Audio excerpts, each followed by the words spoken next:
آج ہم بات کریں گے پاکستان میں توانائی کے ایک ایسے انقلاب کی جو کسی حکومتی منصوبے سے نہیں بلکہ بالکل گراس روٹ لیول سے یعنی عام لوگوں کی طرف سے شروع ہوا۔ یہ کہانی ہے ضرورت اور جدت کی۔ یہ پوری کہانی دراصل ایک بہت بڑے اور سنگین سوال سے شروع ہوتی ہے۔ یہ صرف ایک عام پاور کٹ کی بات نہیں تھی، یہ ایک قومی بحران کی شروعات تھی جس نے آگے چل کر سب کچھ بدل دیا۔ تو ہوا یہ کہ 2022 میں ایک کے بعد ایک واقعات ہوئے۔ روس نے یوکرین پر حملہ کیا جس کی وجہ سے پوری دنیا میں گیس کی قیمتیں آسمان پر پہنچ گئی۔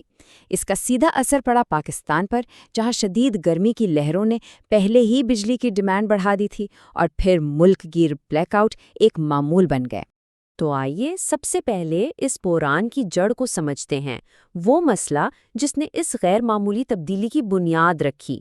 ذرا سوچیں کہ عالمی منڈی میں ایک بھونچال آیا ہوا ہے اور ساتھ ہی موسم بھی انتہا کا شدید ہے، اور ان دونوں چیزوں نے مل کر پاکستان کے پورے انرجی سسٹم کو آپ سمجھیں کہ گھٹنوں پر لا کھڑا کیا۔ ٹھیک اس وقت اب لوگوں کو بجلی کی سب سے زیادہ ضرورت تھی، قومی گرڈ نے ہی جواب دے دیا۔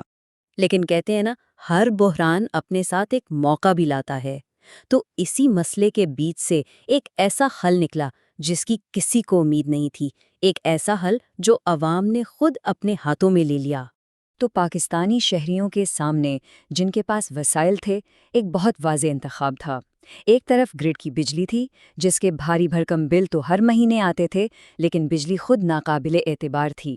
دوسری طرف تھا چھت پر سولر سسٹم، ایک بار کی سرمایہ کاری اور پھر قابل اعتماد بجلی کی تسلی۔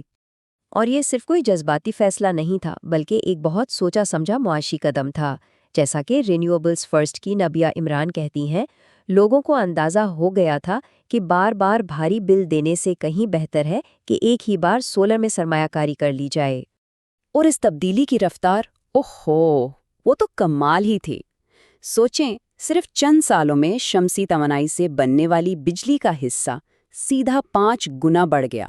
2024 تک ملک کی گرڈ سپلائی کا تقریباً 20% حصہ انہی سولر پینل سے آ رہا تھا۔ لیکن کہانی یہاں ایک دلچسپ موڑ لیتی ہے۔ جیسے ہی یہ نئی سولر صلاحیت بڑھنا شروع ہوئی، ایک بالکل نیا امتحان دروازے پر آ کھڑا ہوا، ایک بالکل مختلف قسم کا بحران۔ اس بار مسئلہ اندرونی نہیں بلکہ بیرونی تھا۔ ایران میں جنگ کی وجہ سے آبنائے ہرمز یعنی وہ سمندری راستہ جہاں سے پاکستان کا زیادہ تر تیل اور گیس آتا ہے، وہ بند ہونے کا خطرہ پیدا ہو گیا۔ اس سے ملک ایک اور بڑی تباہی کے دہانے پر آ کھڑا ہوا۔ لیکن اس بار نتیجہ بالکل مختلف تھا۔ نبیہ عمران کے الفاظ میں، یہ جو گھروں کی چھتوں پر سولر پینل لگے تھے نا، انہوں نے ایک حفاظتی طے یا ایک کشن کا کام کیا جس نے پاکستان کو اس نئے بحران کے بدترین اثرات سے بچا لیا۔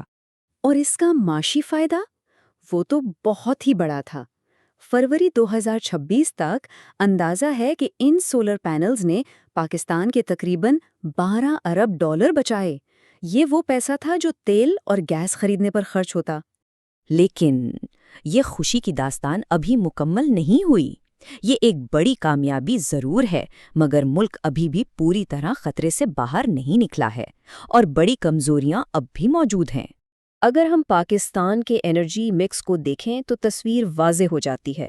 قابل تجدید توانائی کا حصہ بڑھ تو رہا ہے، لیکن آج بھی ملک کا زیادہ تر انحصار امپورٹڈ LNG اور تیل پر ہی ہے، یعنی فاسل فیولز پر۔ اور اس انحصار کے نتائج ہم سب اپنی روزمرہ کی زندگی میں دیکھتے ہیں۔ جب عالمی منڈی میں کوئی مسئلہ ہوتا ہے تو ٹرانسپورٹ سے لے کر کھاد تک ہر شعبہ متاثر ہوتا ہے۔ حکومت کو فیول کے استعمال پر پابندیاں لگانی پڑتی ہیں، یہاں تک کہ اسکول تک بند کرنے پڑ جاتے ہیں۔ تو اب ذرا اس پوری کہانی کو ایک بڑے کینوس پر دیکھتے ہیں، کیونکہ پاکستان میں جو کچھ ہوا وہ صرف پاکستان کی کہانی نہیں، بلکہ یہ پوری دنیا کے لیے توانائی کی حفاظت پر ایک بہت بڑا اور اہم سبق ہے۔ جیسا کہ IEEFA کی ہانیہ اسد کہتی ہیں، پاکستان ایک بہترین کیس اسٹڈی ہے جو یہ دکھاتا ہے کہ کس طرح رینیویبل انرجی فاسل فیولز پر انحصار کے خلاف ایک حفاظتی ڈھال بن سکتی ہے۔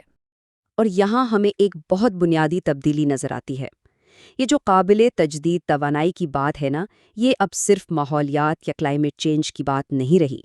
اب یہ سیدھا قومی سلامتی یعنی نیشنل سیکیورٹی کا معاملہ بن چکا ہے۔ اور یہ مسئلہ صرف پاکستان کا نہیں ہے، اسے کہتے ہیں ایشیائی مخمصہ۔ آبنائے ہرمز سے جو 80% تیل گزرتا ہے وہ ایشیا آتا ہے، اور بہت سے ایشیائی ملکوں نے LNG پر بہت زیادہ انویسٹ کیا تھا، جس کی وجہ سے وہ بھی بالکل ویسے ہی خطرات سے دوچار ہیں جیسے پاکستان تھا۔ تو پھر حل کیا ہے؟ آگے کا راستہ کیا ہے؟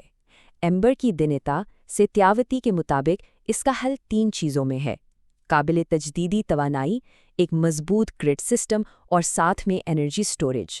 یہ تینوں مل کر پورے ایشیا کے لیے اس مسئلے کا حل بن سکتے ہیں۔ تو ہم اس تجزیے کو ایک آخری اور شاید سب سے اہم سوال پر ختم کرتے ہیں۔ آج کی اس غیر یقینی دنیا میں جہاں جنگیں اور تنازعات کسی بھی وقت سپلائی چینز کو توڑ سکتے ہیں، کیا انرجی سیکیورٹی یعنی توانائی کی حفاظت کا مسئلہ کلائمیٹ چینج سے بھی بڑا اور فوری چیلنج بن گیا ہے؟ یہ وہ سوال ہے جس پر ہم سب کو سوچنے کی ضرورت ہے۔